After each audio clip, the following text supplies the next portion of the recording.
संभाजीनगर लोकसभेच्या जागेवरून महायुतीमध्ये सध्या रस्सीखेचे छत्रपती संभाजीनगर लोकसभेसाठी भाजपकडून भागवत कराड इच्छुक आहेत, तर शिंदे गटाकडून संदीपान भुमरे यांनी संभाजीनगर लोकसभेवर दावा केला आहे। ही जागा शिवसेनेची आहे आणि त्यामुळे आम्हीच ही जागा लढवणार अशी भूमिका भुमरे यांनी मांडलेली आहे।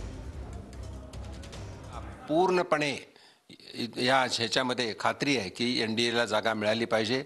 आता उमेदवारी कोण मिळेल हे पक्ष ठरवेल, पण कुणाला जरी उमेदवारी मिळाली तेवढाच प्रयत्न मी करून आम्ही सर्वजण ही जागा महायुतीला भारतीय जनता पार्टीला जर मिळाली तर भारतीय जनता पार्टी। तुम्ही प्रबळ दावेदार आहात, तुम्ही इच्छाही व्यक्त मी दावेदार आहे। मी मागच्या 3-4 वर्षापासून ही जागा मिळावी म्हणून काम करतोय, पण शेवटी महायुती म्हणेल तो उमेदवार मत देण्यासाठी त्यांच्या पाठीमागे उभा राहिला पाहिजे, हे आमचं स्वप्न आहे।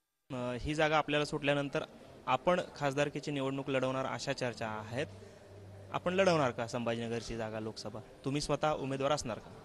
शिंदे साहेबांनी जर सांगितलं, संधी दिली तर जागा आपण लढणार, पण शिंदे साहेब जे काही ठरवतील तो उमेदवार निवडून आणण्यासाठी आम्ही 100% प्रयत्न करणार आणि संभाजीनगरची जागा, छत्रपती संभाजीनगर जागा ही निवडून आणून आमचा एक हक्काचा खासदार आम्ही दिल्लीला पाठवू।